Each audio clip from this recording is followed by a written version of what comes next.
Cholesterol हमारी health का एक ऐसा इंडिकेटर जो यदि तेजी से बढ़ने लगे तो हमारे स्वास्थ्य के कई पहलू प्रभावित हो जाते हैं और ख़ास तौर पर हमारी हार्ट हेल्थ। ये कोलेस्ट्रॉल दो प्रकार के होते हैं, LDL जिसे हम बैड कोलेस्ट्रॉल के नाम से पुकारते हैं और HDL जिसे हम गुड कोलेस्ट्रॉल के नाम से पुकारते हैं।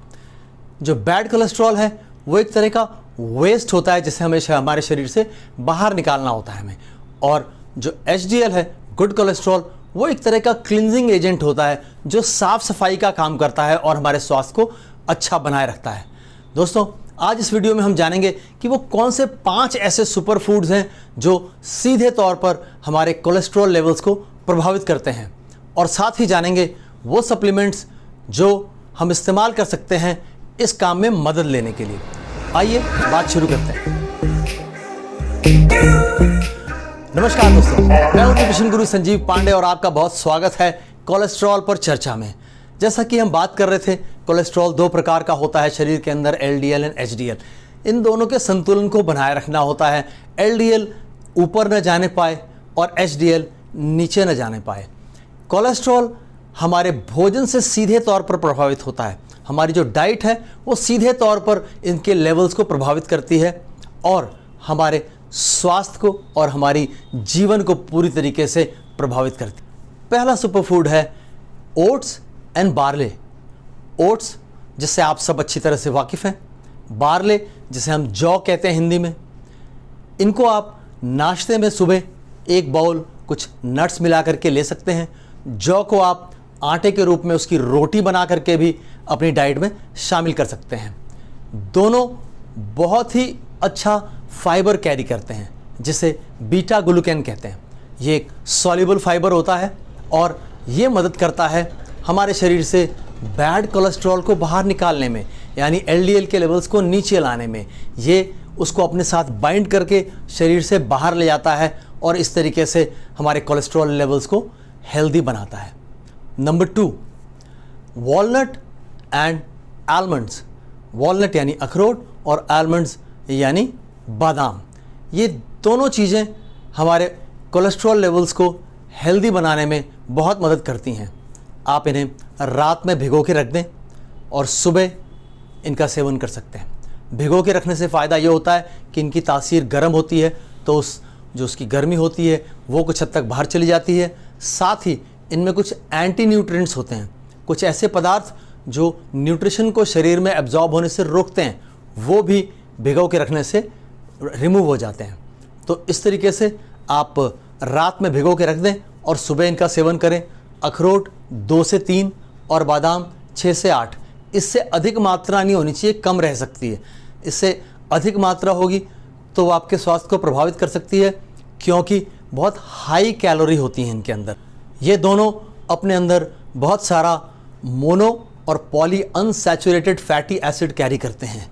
यही वो तत्व है जो कोलेस्ट्रॉल लेवल्स को हेल्दी बनाए रखने में हमें मदद करता है।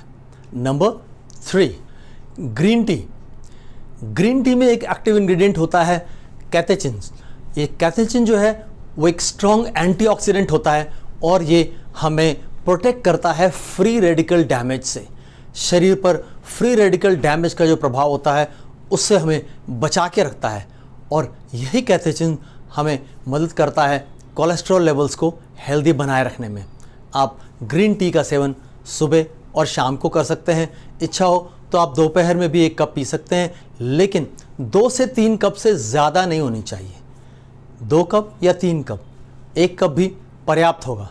ग्रीन टी बहुत ही एक्टिवली LDL के लेवल को नीचे रखने में मदद करता है। नंबर 4, गार्लिक यानी लहसुन। लहसुन में एक एक्टिव इंग्रेडिएंट पाया जाता है एलिसिन, और यही वो तत्व है जो हमारी हार्ट हेल्थ को बेहतर बनाए रखने में बहुत मदद करता है। ये इसी तरीके से होता है कि ये एलिसिन जब आपके कोलेस्ट्रॉल लेवल्स को हेल्दी रखता है तो आपकी हार्ट हेल्थ अच्छी बनी रहती है।